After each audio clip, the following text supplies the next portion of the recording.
Sorry. He turned to Tony. Did you win? Yep. Cool. Now Christopher sat up. Did she do it? Of course she did it, Stacy said dryly. But your dad informs me that's not the point.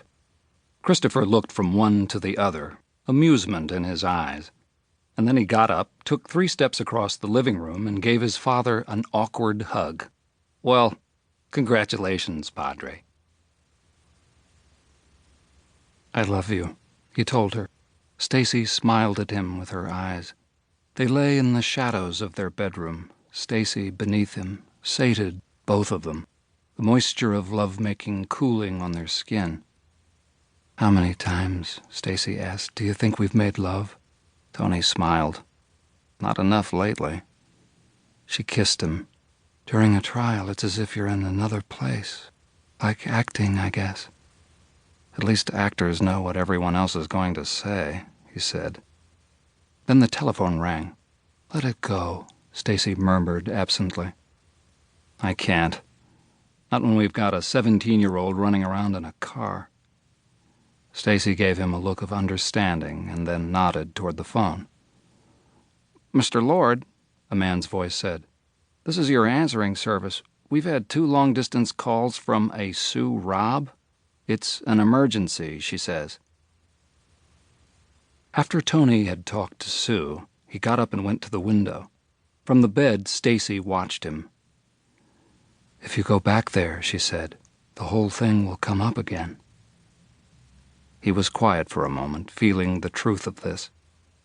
I know, but Sam and Sue were my closest friends. I needed a lawyer then, and they need one now.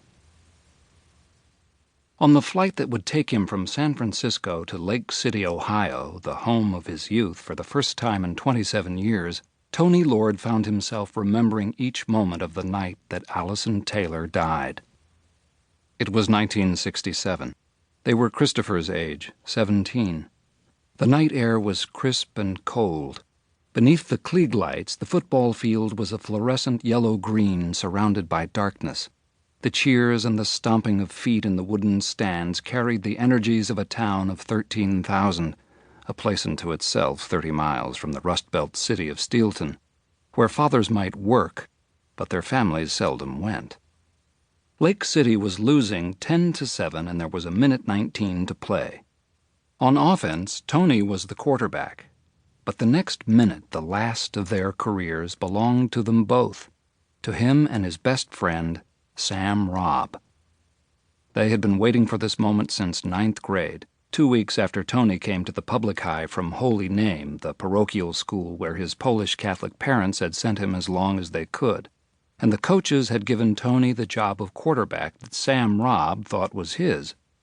At 14, Sam was already tall and fast, with a strong arm and an assertive manner that made most kids defer to him, a swift temper which made some a little fearful. It was clear that he expected no competition, least of all from this Catholic interloper. For several days they drilled beside each other, barely speaking. Then one day Sam said, "These coaches don't know shit. You're still throwing off your back foot. I've got a big backyard. I'll show you." At first hand, Tony knew little about Sam's life, but in Lake City it was impossible to know nothing at all. Though the Robbs belonged to the country club, where Tony's parents were never asked, Sam's father's hardware store was widely believed to be failing.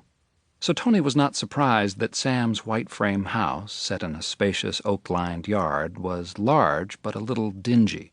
Nor was he surprised that the Robbs' living room mantel featured several trophies earned by Sam's brother Joe, Lake City High's Athlete of the Year in 1963, a year before he went to Vietnam and died there.